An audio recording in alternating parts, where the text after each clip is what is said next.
2025ના રોજ ગાંધી જયંતિ નિમિત્તે જે સરકારશ્રી દ્વારા બધા જ ગામડાઓમાં ગ્રામસભાનું આયોજન કરવામાં આવેલું છે. દરેક ગામમાં ગ્રામસભા છે. ગ્રામસભાથી ઘણા લોકો પરિચિત હશે, ઘણા લોકો અપરિચિત હશે.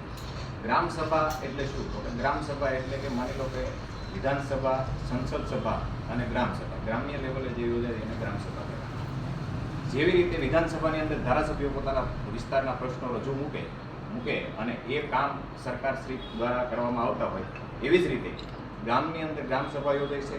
ગામના લોકો જે છે, જે મતદારો છે, જેનું પહેલાં આપણે શું કહેવાય, ઇલેક્શનમાં જેનું નામ છે મતદાર યાદીમાં, એ દરેક ગામનો એ ધારાસભ્ય છે. જેનું મતદાર યાદીમાં નામ છે એ દરેક વ્યક્તિ આ ગામનો ધારાસભ્ય છે અને પ્રશ્ન પૂછી શકે છે. કોને પૂછી શકે છે? સરપંચને પૂછી શકે છે, અથવા તો જે તે અધિકારી હાજર હોય એને પૂછી શકે છે. અને જે કાંઈ નિર્ણય લેવાની જે સત્તા છે એ અહીંની ગ્રામ પંચાયતની હોય છે. તો આ રહી ગ્રામસભાની માહિતી.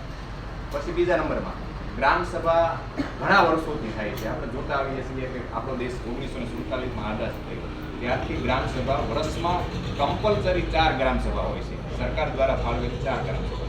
અને પછી માની લો કે પંચાયત લેવલે ખાસ ગ્રામસભા બોલાવવાની હોય તો એ સરપંચ નક્કી કરે ભાઈ આ નિર્ણય લેવાના છે તો ખાસ એક ગ્રામસભા બોલાવી. તો ગ્રામસભાની કોઈ લિમિટ હોતી નથી, ગમે એટલી ગ્રામસભા બોલે. સરકારની સ્પેશિયલ વર્ષમાં 4 વખત ફરજિયાત ગ્રામસભા હોય છે. પણ ગ્રામસભામાં કોઈ પણ લોકો હાજરી આપતા નથી. હાજરી નથી આપતા એટલે વિકાસના જે કામ, વિકાસની જે ગતિઓ છે એ અટકી જતી હોય છે. તો ગ્રામસભા પ્રત્યે લોકો જાગૃતતા દાખવે, ગ્રામસભામાં આવતા થાય, પોતાના વિસ્તારના પ્રશ્નો હોય કે પોતાના જે ગામના પ્રશ્નો હોય એ પંચાયતને રજૂ કરે. આજે હું એવું કહું કે ભાઈ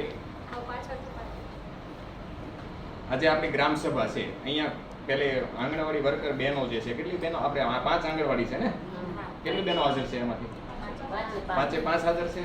આરોગ્યમાંથી બેન હાજર છે, બરાબર. અને અહીંયા જે મતલબમાં જે આપણું જે ગ્રામ્ય લેવલે બેન, તમને કહું છું, ગ્રામ્ય લેવલે અમારું મતદાર યાદીમાં 5300 વોટિંગ છે. કેટલું છે? 5300. 10% હાજરી ગ્રામસભાની અંદર હોવાથી ગ્રામસભાનું કોરમ પૂર્ણ થતું હોય છે, બરાબર.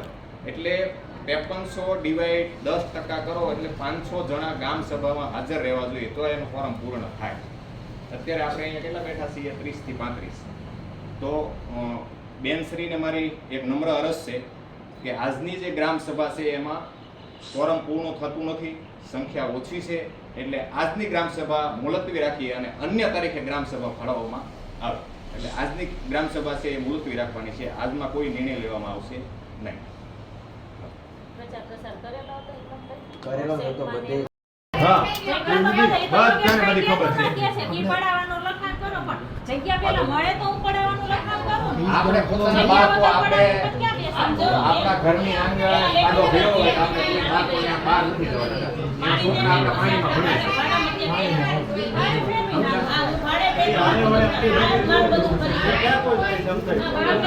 સાહેબ તો કંઈક જવા જેવું હોય તો જાય ને. તમારે આંગણવાડીવાળા છે એની આંગણવાડી સફાઈ કરવાનો સમય હોય કે ન હોય? પગાર દેવો જોઈએ.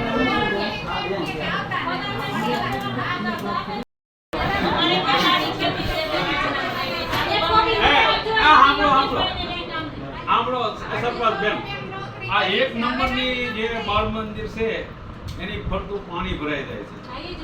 અને એમ પરિસ્થિતિ તમે જોવો ને આમ જોવો એમ નહીં. આ તો બેન એવું ને જંગલ વિસ્તાર છે, કબજો નહીં, કૂતરા છે, જાનવર છે, બાળકને લીધે બેન શું કરે? તો વ્યવસ્થાથી કઈ વંદી કરો, પુરાણ કરો.